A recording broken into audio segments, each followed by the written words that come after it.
Hello mga ka-Reyna. So yun nga mga inang Reyna ko, sa lahat ng naging biyahe ko sa trabaho, ito siguro yung pinakamahaba, nakaka-stress.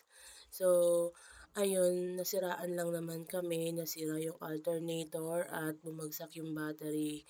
So yan guys, at ang nakakatuwa nito is isang tawag lang namin sa aming mga ka-team ay talagang hindi nila kayo pababayaan, hindi nila kayo tatanggihan. Nagpapatunay lamang na hindi lang sila nandyan kapag kasiyahan, nandyan sila sa oras ng kagipitan at emergency na pangangailangan. Alam nyo guys, dito makikita na talagang yung concern ng mga kasamahan mo sa trabaho is hindi lang dahil katrabaho ka nila.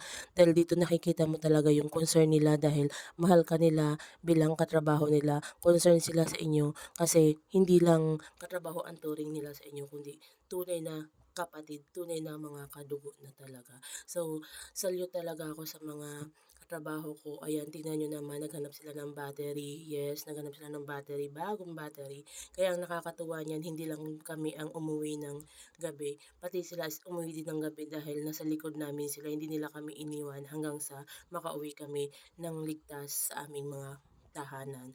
So yan guys, sa mga tumulong sa amin, thank you very much mga ka-team. Yes, ayan nakita nyo, nauuna pa kami minsan. So yun guys, ingat tayong lahat sa biyahe.